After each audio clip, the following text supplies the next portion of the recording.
Hola lectores de la Biblia, bienvenidos a la sinopsis de la Biblia.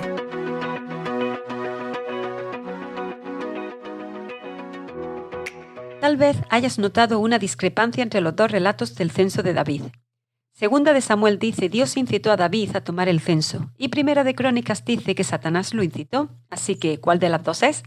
No resistas esta tensión, está ahí por una razón.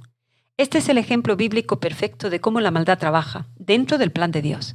Tal como en el libro de Job, el enemigo de Dios quiere perpetrar la maldad en contra del pueblo de Dios, y Dios lo permite. Debido a que lo permite, aún cae dentro de su soberanía, y como en todas las cosas, promete usarlo para nuestro bien y sus propósitos. Hacer un censo no tiene nada de malo, a veces hasta Dios lo ordena, como lo hemos leído, pero aquí David lo hace por su propia voluntad, no por orden de Dios. Joab sabe que es mala idea y trata de disuadir a David, pero David sigue adelante. Inmediatamente siente culpabilidad. Muchos académicos piensan que el problema es que el censo pone el enfoque en los números en lugar de en Dios. Cómo las naciones ponen su confianza en el tamaño de su ejército. Los censos son una manera de planear para la batalla. Israel ha estado bajo ataque por los filisteos y David puede querer confiar en sus números, pero Dios quiere que su confianza esté en él. Cuando David se arrepiente, Dios le ofrece una variedad de consecuencias: hambre, espada o pestilencia.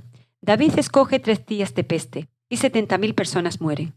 El ángel del Señor viene con su espada desenvainada para aplicar justicia, pero cambia misericordia cuando el Padre lo ordena. Preserva Jerusalén. David se ofrece a sí mismo en lugar del pueblo, pero Dios le ordena que mejor construya un altar. Tal como lo hizo cuando le proveyó a Abraham un sacrificio en lugar de Isaac. Le provee a David una alternativa.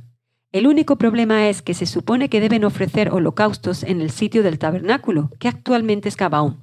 La buena noticia: Dios instruye que ofrezcan el sacrificio en la parcela de Arauna el Jebuseo. La mala noticia: ahí es donde se encuentra el ángel del Señor, que es algo aterrador. Hasta los hijos de Arauna corren y se esconden cuando ven al ángel. David hace su sacrificio y algo significativo sucede. Dios envía fuego del cielo sobre el altar del holocausto, señalando su aprobación del sitio como nueva ubicación para su hogar. Ahora este es un lugar aceptable, en donde se harán sacrificios, justo aquí en la parcela. Pero le pertenece a Arauna y es Jebuseo, una de las personas que vivía en Jerusalén antes que fuera conquistada por David. Cuando el rey quiere tu tierra, tú se la das. Pero David insiste en pagar por ella y compra la tierra al precio que Arauna se la vende. Aquí es donde el primer templo es construido. Salomón aún es muy joven, pero David lo pone a cargo. Le dice a Salomón cómo quería construirle un hogar a Dios y que Dios dijo que no, pero lo consoló con la promesa que un día tendría un hijo llamado Salomón, quien construiría el templo. También le dice a Salomón que la línea real de reyes descenderá a través de él. ¿Dónde está tu vistazo de Dios? ¿El mío? Dios trabaja para bien, aún a través del pecado y la maldad. El pecado de David de ordenar un censo marca el camino para que tuvieran una razón para ofrecer el sacrificio que establece el sitio del templo. A pesar que un espíritu malo lo incita, Dios usa los motivos malvados del espíritu malo para cumplir sus planes para su pueblo. ¿Y recuerdas en qué momento de la historia Dios le dice a David que tendría un hijo llamado Salomón que construiría su casa? Fue antes que David conociera a Betsabé, la madre de Salomón, antes que pecara contra ella y asesinara a su esposo.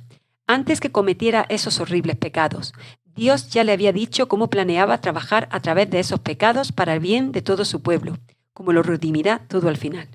Dios es tan generoso y misericordioso y es poderoso. El pecado nunca gana en contra de Dios ni de su pueblo. Al final y de alguna forma siempre le sirve a los propósitos de Dios. Esto no nos da una excusa para pecar y no significa que nuestros pecados y los pecados de otros no provoquen terribles cantidades de dolor mientras tanto, pero sí significa que podemos cantar las palabras de David del Salmo 30. Convertiste mi lamento en danza, me quitaste la ropa de luto y me vestiste de fiesta. Señor mi Dios, siempre te daré gracias. Él es donde el júbilo está. La sinopsis de la Biblia es presentada a ustedes gracias a D-Group, estudios bíblicos y de discipulado que se reúnen en iglesias y hogares alrededor del mundo cada semana.